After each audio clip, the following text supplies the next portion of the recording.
जय गुरु जी संगत जी, जय गुरु जी, शुक्राना गुरु जी, अनंतम अनंतम शुक्राना गुरु जी के चरणों में कोट कोट प्रणाम और सारी संगत को जय गुरु जी। संगत जी, अगर आप चैनल पे पहली बार आए हैं तो प्लीज़ चैनल को सब्सक्राइब कीजिएगा, बेल आइकन को प्रेस कीजिएगा, जिससे कि आने वाले सत्संग की नोटिफिकेशन आप तक पहुंच सके और आप गुरु जी के प्यारे प्यारे ब्लेसिंग भरे सत्संग सुन सकें। संगत जी, यहाँ पर सुनाए जाते हैं संगत जी के द्वारा भेजे हुए सत्संग, जो कि बहुत ही ब्लेस सत्संग होते हैं। अगर आपको भी अपना सत्संग संगत जी के साथ शेयर करना है तो हमें लिख कर भेज सकते हैं, रिकॉर्ड करके भेज सकते हैं। डिस्क्रिप्शन में हमारा व्हाट्सअप नंबर दिया गया है। बस सत्संग शुरू करने से पहले संगत जी आपसे यही रिक्वेस्ट है, आप सत्संग को पूरा सुने, क्योंकि गुरु जी ढेर सारी ब्लेसिंग देते हैं। सत्संग के अंदर ही संगत जी के सवालों के जवाब भी छुपे होते हैं, और जो गुरु जी कहते हैं जो हमारा सत्संग पूरा सुनता है उसका हम कल्याण करते हैं। तो संगत जी, आप सत्संग को पूरा सुने।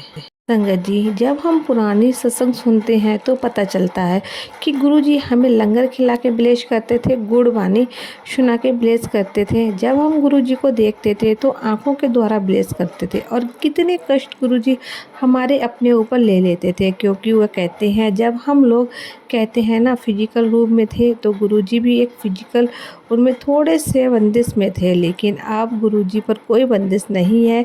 कहते हैं राम को लो, कृष्ण जी को लो, जो भी फिजिकल रूप में आए उन्हें थोड़े कष्ट तो हमें सहकर भी सिखाते हैं कि धरती पर रहकर सभी को कष्ट सहने होते हैं। तो ये एक चीज़ भी हमें गुरुजी ने सिखाई। संगत जी, संगत जी, गुरु जी हमेशा बोलते थे गुड़वाणी सुनिया करो, गुड़वाणी सुनिया करो, समझ में आती है कि नहीं आती वो छोड़ दो, क्योंकि कानों तक सब जा रहे हैं, उनको ध्यान से बैठ के लीन होकर सुनो। जी आइए हम सुनाते हैं कि आंटी जी का सत्संग। आंटी जी ने हमें लिख कर भेजा। आंटी जी कहती हैं जय गुरु जी, शुक्राना गुरु जी, अनंतम अनंतम शुक्राना गुरु जी, लव यू गुरु जी। गुरु जी का पहले हम मंत्र जाप करेंगे, ओम नमः शिवाय, शिव जी सदा सहाय, ओम नमः शिवाय, गुरु जी सदा सहाय। संगत जी, आज मैं अपना एक शुक्राना सत्संग शेयर करने जा रही हूँ। मुझसे जो भी गलती हो जाए मुझे माफ़ करना संगत जी, माफ़ करना गुरु जी। गुरु जी महाराज की कृपा से संगत जी, जब से मैं गुरु जी महाराज से जुड़ी हुई हूँ, जो भी निगेटिव लोग थे गुरु जी की कृपा से वो मेरी लाइफ से निकल गए हैं। गुरु महाराज जी ने एक एक करके सबका चेहरा मेरे सामने ले आया कि कौन मेरे लिए क्या सोच सकता है रखता है, और कौन मेरे पीठ पीछे क्या क्या गलत चीज़ें मेरे लिए प्लान करते हैं संगत जी। और कुछ लोग तो उनमें से ऐसे थे जो मेरे घर में कुछ ऐसी गलत चीज़ें रख के चले गए, या मतलब रख दिया। कई बार संगत जी ऐसे होता है कि हम लोग खुद ही बहुत सी गलत चीज़ें घर में ले आते हैं, जो कि घर पर बहुत निगेटिव इम्पैक्ट डालती हैं, निगेटिव एनर्जी सेंड करती हैं। जैसे कि गुरु महाराज जी ने एक सत्संग के द्वारा मुझे ये समझाया कि हमारे जो भी पूर्वज होते हैं, मतलब हमारे जो फैमिली मेम्बर होते हैं जिनकी मृत्यु हो गई होती है, तो हम क्या करते हैं संगत जी, हम लोग उनकी फ़ोटोज़ घर पे लगा देते हैं।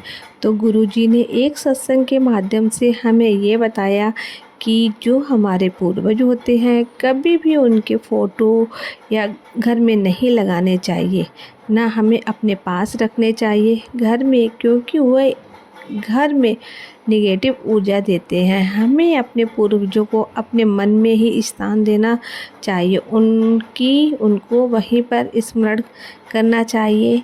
उनकी कोई भी तस्वीर या फ़ोटो या उनमें जुड़ी हुई कोई भी चीज़ हमें घर में नहीं रखनी चाहिए। घर में हमें सिर्फ पॉजिटिव चीज़ें जो पॉजिटिविटी फैलाएं, जैसे भगवान की फ़ोटो, भगवान को, और बहुत सी पॉजिटिव चीज़ें जो हमारे रखनी चाहिए। मैं ये नहीं कहती हूँ कि पूर्वज निगेटिव हैं, बट गुरुजी महाराज से जो मैं समझती हूँ कि उनकी जो फ़ोटो और उनकी चीज़ें उनके जाने के बाद हमें घर में नहीं रखनी चाहिए।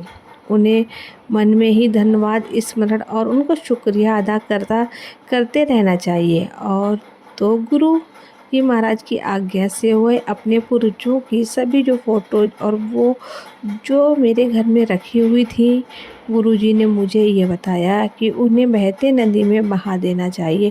बहते पानी में तो मैंने गुरु महाराज की कृपा से वही किया। और संगत जी, मैं आप लोगों को भी यही कहूँगी कि गुरुजी महाराज जो भी हमें बताते हैं वो हमारी पॉजिटिविटी, हमारे घर की पॉजिटिविटी, सुख शांति के लिए बताते हैं।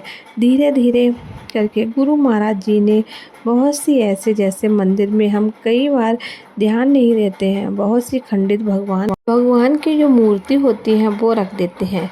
तो संगत जी, वह भी हमें नहीं रखनी चाहिए, क्योंकि वह भी निगेटिविटी देता है। तो हमें खंडित मूर्तियाँ कोई भी घर में नहीं रखनी चाहिए।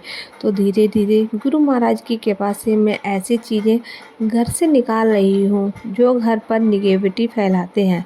और सभी शायद अभी अभी सत्संग आते हैं मुझे कि ये निकाल दे कुड़िए, ये निकाल दे। मुझे अभी ज़्यादा समझ नहीं आता है, जितना समझ आता है मैं उतना निकाल रही हूँ। तो संगत जी, मैं आप सबसे भी यही रिक्वेस्ट करूँगी कि जो गुरु जी महाराज ने हमें समझाया है तो आप लोग भी फॉलो करें। और अभी आप दीपावली की सफाई कर रहे हैं तो ऐसी निगेटिविटी वाली चीज़ें घर से बाहर निकाल दें। इससे घर में सुख शांति रहेगी और माता लक्ष्मी का भी आगमन होगा।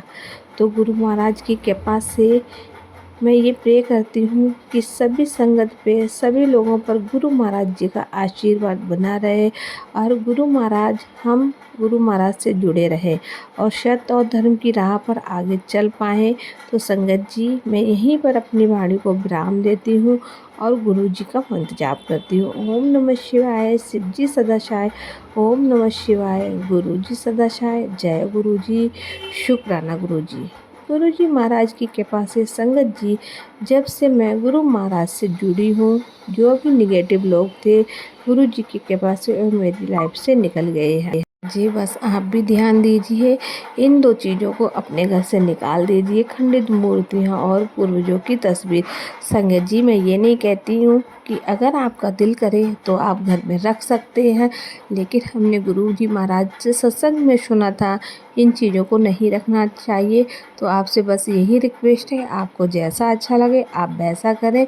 मिलते हैं आपसे अगले सत्संग में, तब तक के लिए जय गुरु जी, शुक्राना गुरु जी, अनंतम अनंतम शुक्राना गुरु जी। संगत जी, आपसे यही रिक्वेस्ट है, आपको सत्संग अच्छा लगे तो आप पूरा सुने और वीडियो को संगत जी के साथ शेयर करना बिल्कुल ना भूलें। जय गुरु जी, शुक्राना।